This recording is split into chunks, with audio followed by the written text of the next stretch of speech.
Assalamualaikum warahmatullahi wabarakatuh. Perkenalkan, nama saya Kiki Rizky Ananda.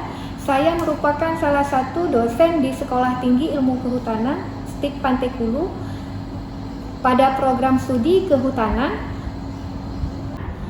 Di sini saya akan menyampaikan salah satu mata kuliah yang saya ampuh, yaitu Pengelolaan Daerah Aliran Sungai atau DAS. Mata kuliah ini dengan bobot 3 SKS, yaitu 1 SKS praktikum dan 2 SKS pembelajaran. Kemudian adapun capaian pembelajaran program studi atau CPL pada mata kuliah ini, yaitu yang pertama adalah mampu menguasai konsep dasar pengelolaan daerah aliran sungai dan pengetahuan tentang mengelola hutan yang baik.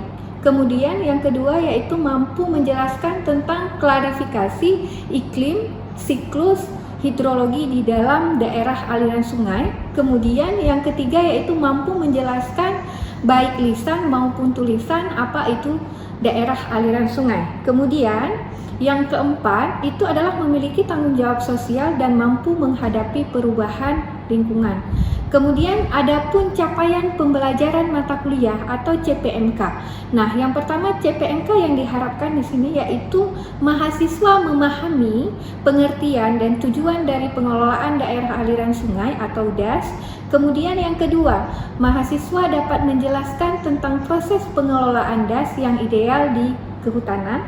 Kemudian yang ketiga, mahasiswa memahami tentang iklim dan cuaca serta perbedaan di antara keduanya dan mengetahui alat ukur cuaca dan iklim serta cara kerjanya. Kemudian yang keempat, mahasiswa mampu menguasai tentang unsur-unsur dan manfaat serta tujuan dari pengendalian di iklim di dalam DAS. Kemudian yang kelima, yaitu mahasiswa mengetahui dan menjelaskan tentang klarifikasi pembagian DAS. Adapun materi pembelajaran yang akan disampaikan pada mata kuliah ini yaitu yang pertama adalah pengertian DAS dan pengelolaan DAS. Kemudian yang kedua adalah teknologi pengelolaan DAS. Kemudian yang ketiga adalah perubahan hujan menjadi limpasan. Kemudian yang keempat adalah karakteristik DAS dan saluran. Kemudian yang kelima adalah dampak kerusakan DAS. Yang keenam adalah pengelolaan DAS berbasis kehutanan. Kemudian yang ketujuh, kebijakan dalam pengelolaan DAS. Kemudian yang kedelapan, proses pengukuran debit aliran sungai. 9 runoff, 10 erosi dan sedimentasi, 11 praktikum lapang di wilayah DAS Hulu. Yang ke-12 praktikum lapang di wilayah DAS Tengah, dan yang ke-13 praktikum lapang di wilayah DAS Hilir, dan yang ke-14 pemaparan laporan praktikum. Kemudian pada pembelajaran ini juga ada ujian tengah semester dan ada ujian akhir semester. Kemudian sistem pembelajaran yang ada di Sekolah Tinggi Ilmu Kehutanan saat ini adalah sistem pembelajaran dilakukan secara luring. Ketika pandemi kita hibrid, kemudian saat ini kita sudah full luring. Kemudian metode yang saya terapkan pada mata kuliah ini yaitu dengan menerapkan pembelajaran ceramah, demonstrasi atau praktek, dan diskusi kelompok. Nah, di ceramah itu saya akan menyampaikan penyampaian tentang materi yang saya paparkan, yang saya ajarkan.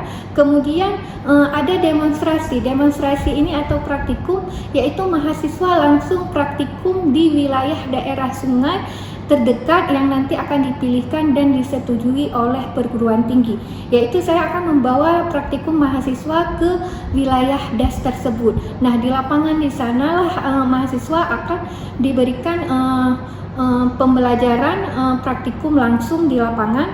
Kemudian ada diskusi kelompok. Nah, setelah itu saya akan membagikan kelompok-kelompok di dalam pembelajaran di dalam kelas. Itu ada kelompok, nanti mahasiswa akan sebelumnya akan mempersiapkan dulu apa yang menjadi tugas kelompoknya.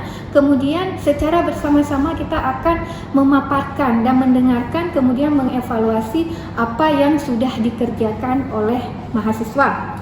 Kemudian Di sini juga dalam proses perkuliahan ini juga saya menerapkan yaitu sistem based learning. Nah, sistem based learning ini adalah sistem studi kasus. Nah, saya akan menunjukkan fakta-fakta yang terjadi di lapangan yang bisa mahasiswa khayalkan, mahasiswa bayangkan di sekitarnya, sehingga materi pembelajaran yang saya berikan itu bisa terserap dengan baik. Saya juga menerapkan metode delivery, interaction, dan assessment. Di sini delivery yang saya lakukan yaitu transfer informasi kepada mahasiswa, baik itu pembelajaran, proses pembelajaran. Kemudian saya juga mentransfer info-info terkini tentang pengelolaan DAS yang dikelola dalam pemerintahan, dalam BPDAS dan lain-lain yang saya sampaikan dalam perkuliahan kepada mahasiswa. Kemudian interaction.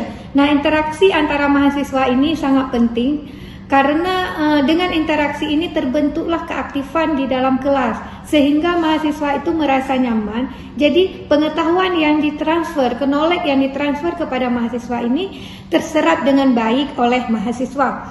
Oleh sebab itu saya terus membangun interaksi di dalam kelas seperti berdiskusi, tanya jawab dan lain-lain yang saya lakukan di dalam kelas. Kemudian pada proses pengajaran ini juga ada assessment.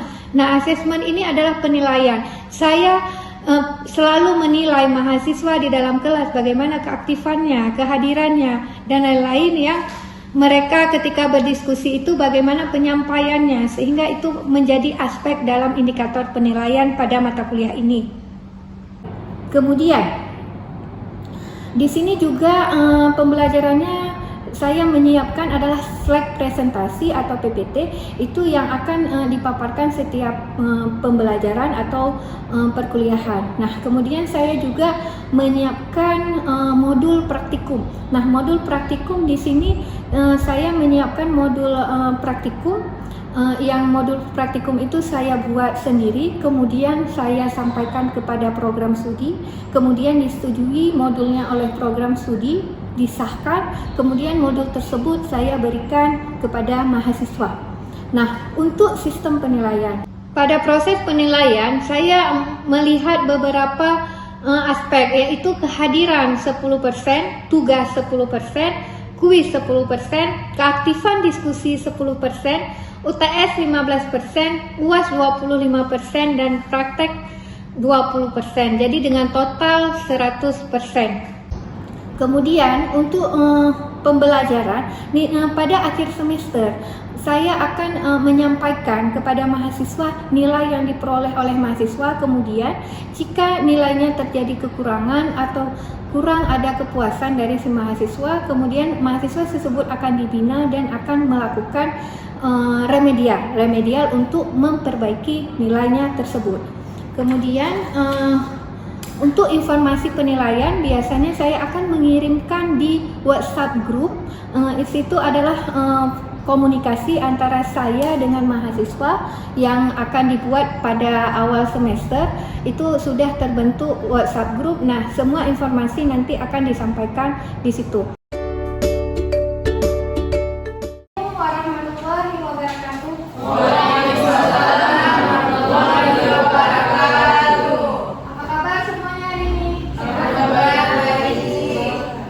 Alhamdulillah ya.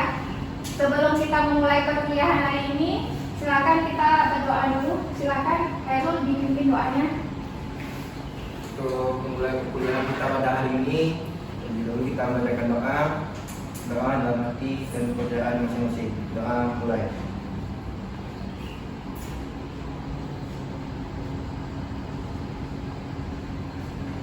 Doa selesai. Oke, baik, terima kasih. Udah sarapan semuanya hari ini sebelum kuliah? Sudah ya, alhamdulillah ya, semua semangat ya.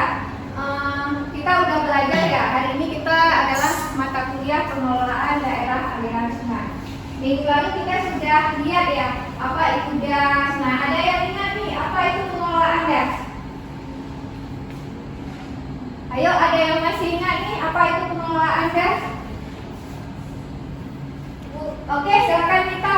Apa itu pengelolaan DAS? Pengelolaan DAS itu merupakan upaya kita dalam mengendalikan hubungan timbal balik antara sumber daya alam dan manusia dengan dengan segala aktivitas di dalam das. Iya benar. Alhamdulillah ya, Nita masih ingat ya. Mudah-mudahan teman-teman yang lain juga masih ingat ya apa itu pengelolaan das ya. Das itu adalah aktivitas ya yang ada di alam ya. Nah das itu juga terbagi 3. Das itu apa aja ya? Ada yang masih ingat? Saya masih ingat Bu. Oke, silakan Rizky. Apa itu? Das terbagi atas 3 bagian Bu kan. Iya. Yang pertama ada das hulu, ada das tengah, dan ada das hilir. Oke, betul. Jadi das itu terbagi 3, ada das hulu, tengah, dan hilir. Oke ya, semua udah paham ya sampai di sini ya. Hari ini kita akan masuk ke materi yang selanjutnya, yaitu bagaimana teknologi pengelolaan daerah aliran sungai. Nah, pada di sini kita akan melihat bagaimana cara kita mengelola sungai itu dengan teknologi sehingga das itu bisa menjadi das yang baik ya. Jadi das-das yang kritis itu yang sudah rusak bisa dipulihkan dengan pengelolaan das yang baik. Nah, semuanya udah absen ya? Sudah. Alhamdulillah semuanya sudah absen. Oke, kita mulai aja ya. Nah, di sini kita akan melihat apa itu pengertian teknologi. Nah, berbicara das itu kita akan berbicara tentang air. Karena di dalam das itu isinya adalah tanah dan air. Jadi di dalam tanah itu ada air, kemudian di atas tanah itu ada pohon. Dan ada manusia ya, ada kita juga. Nah, maksudnya jadi das itu adalah sebuah landscape yang di dalamnya itu ada pohon, ada tanah, ada air.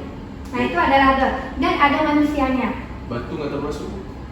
Oh ya, batu juga termasuk. Ya, batu juga termasuk karena di dalam tanah juga ada batuan. Oke, terima kasih Rizky sudah sangat memahaminya. Oke, kemudian apa itu teknologi di dalam das? Teknologi yang termasuk di dalam das itu adalah seperti ada bangunan irigasi misalnya, bangunan waduk. Itu adalah teknologi yang ada di dalam das. Kemudian misalnya di dalam das itu di lereng gunung itu kita akan membuka sebuah lahan perkebunan atau apa, itu ada teras, kita dibuat teras kan ada tuh teras untuk menopang tanaman. Nah itu juga termasuk teknologi di dalam das. Oke ya, sampai di sini paham ya? Ada yang ingin ditanyakan? Nggak ada ya. Kemudian das itu adalah pengelolaan atau manajemen. Di dalam manajemen itu yang dikatakan manajemen itu bagaimana kita mengelola sebuah sistem. Das itu kan sistem dari hulu ke hilir. Nah, dari hulu ke hilir itu bagaimana caranya kita mengelola supaya air yang tadi itu tidak membuat kebanjiran dan air yang tadi itu manusia tidak kekurangan air.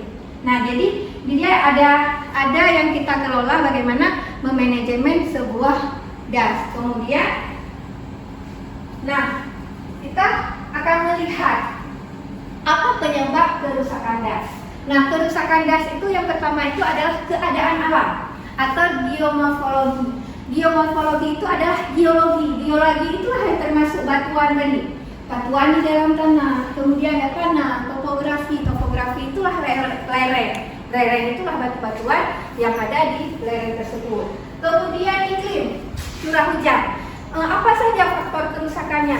Curah hujan yang tinggi. Nah, ketika curah hujan yang tinggi, tidak ada pohon yang menampung tanaman yang tidak menampung air, tidak itu menyerap ke dalam tanah, kemudian menjadi rata, itu juga akan menyebabkan erosivitas yang tinggi, erosi. Ketika air hujan jatuh, mengelupas permukaan tanah, kemudian mengalir ke sungai, mengendap di dalam sungai, itulah yang disebut dengan erosi. Yang sudah mengendap tersebut dinamakan sedimentasi. Oke ya, sampai di sini ya. Kemudian, apalagi penyebab kerusakan das? Aktivitas manusia. Aktivitas kita itu kan di dalam das. Kita biasa adanya di das tengah banyaknya, kemudian yang paling banyak itu di hilir. Sekarang kita tinggal di mana? Di hilir ya. Hilir das grup Aceh. Kita berada di hilir das grup Aceh. Aktivitas yang paling banyak di Banda Aceh apa di Janto? Banda Aceh kan? Janto itu adalah hulu dari das grup Aceh. Nah, yang paling banyak aktivitas itu ada adalah adanya di hilir. Kalau tengah itu mungkin di sekitaran jantol ke bawah sini, itu juga tidak banyak aktivitas ya. Yang banyak aktivitas perkantoran, kemudian kebutuhan air yang banyak, PDAM yang banyak kali mensuplai air kan di hilir, ya kan? Di hilir. Nah, kemudian apa aktivitas manusia yang membuat kerusakan dan penebangan hutan ilegal? Itu juga kerusakan dan. Apa kita boleh menebang pohon? Pohon itu kan perlu juga untuk membuat kusen, membuat pembangunan yang lain-lain. Bisa, itu ada namanya hutan produksi, ya kan? Kalau hutan alam itu tidak boleh kita ganggu karena dia adalah penyangga kehidupan. Oke ya. Kemudian kebakaran hutan. Hutan kalau tidak kita bakar, dia tidak akan kebakaran, ya kan? Tidak mungkin kecuali lahan gambut. Lahan gambut itu ada kayak humus bersifat gas, dia memunculkan api, percikan api itu sendiri di dalamnya. Tetapi kalau hutan alam seperti yang ada di sekitar kita, itu kalau tidak dibakar oleh manusia, itu tidak akan terbakar. Kemudian perambahan hutan. Perambahan hutan itu juga sama. Itu perambahan hutan itu adalah membuka lahan baru untuk bercocok tanam ya, untuk mencari penghasilan. Kemudian eksploitasi hutan dan lahan berlebihan, HPH, tambang. Nah itu penambangan. Penambangan kalau di sini ada kayak penambangan batu bara yang ada di Nagarraya ya, di Aceh Barat. Nah itu juga, itu lahan penambangan itu kan sangat besar konservasinya. Nah setelah ditambang itu kita menanam pohon pun tidak bisa kan, tidak langsung hidup ya kan. Itu bekas penambangan itulah yang dikatakan eksploitasi. Kemudian kebun, industri, pemukiman, jalan, pertanian dan lain-lain. Itu yang dikatakan eksploitasi hutan. Kemudian kita Ibu ingin memunculkan bagaimana distribusi air yang ada di dunia. Inilah tabelnya. Kita akan melihat air di laut itu berapa persen. Kemudian air groundwater. Groundwater itu adalah air yang berada di bawah permukaan tanah. Itu adalah air yang fresh. Fresh itu hanya 134,8 sekian ya.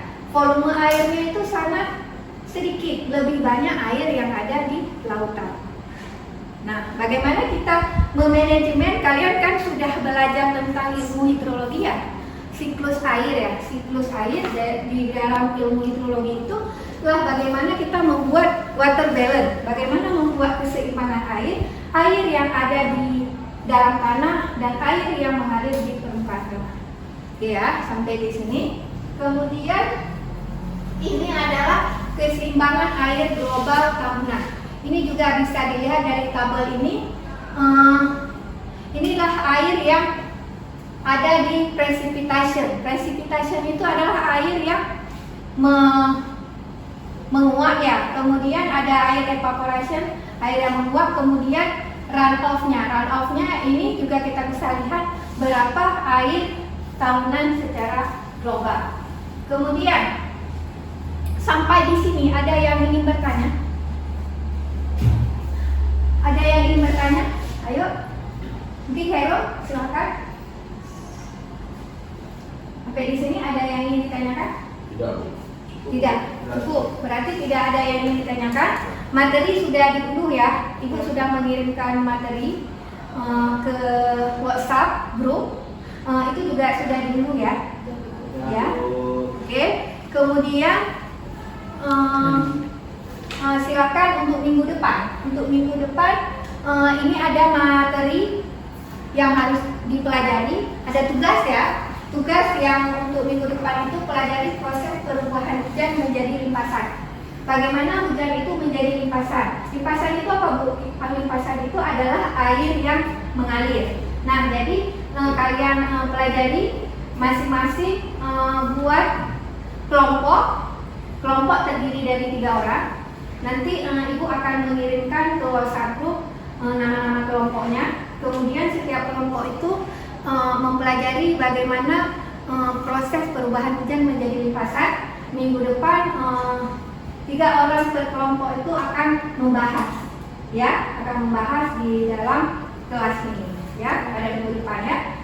Kemudian ada yang ingin ditanyakan mengenai tugas? Jelas ya? Cukup jelas ya? Cukup jelas ya?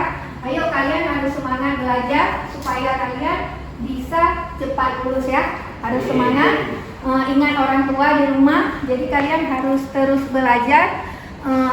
Ini semester 3 ya. Semester 3 ya.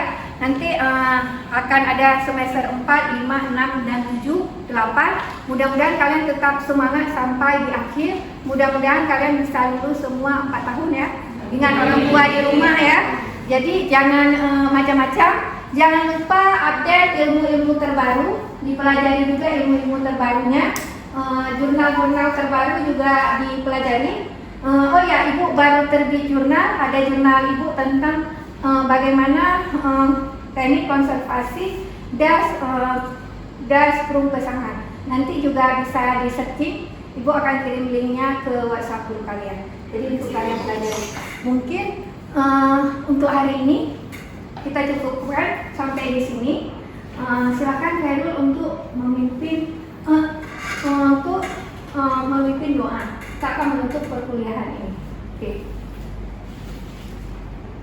Baiklah, untuk mengakhiri perkuliahan kita pada hari ini, terlebih dahulu kita bacakan doa menurut agama dan kepercayaan masing-masing. Doa mulai.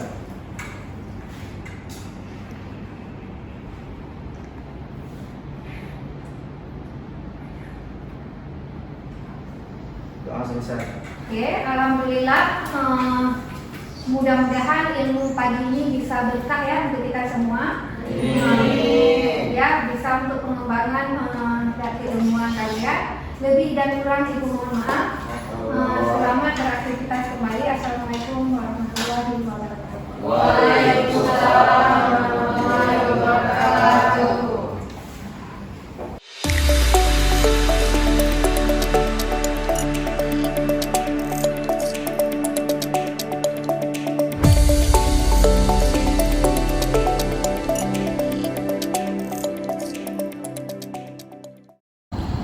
Hanya ini yang dapat saya sampaikan atau saya jelaskan mengenai mata kuliah yang saya ampu, yaitu pengelolaan daerah aliran sungai. Terima kasih. Salam Aceh.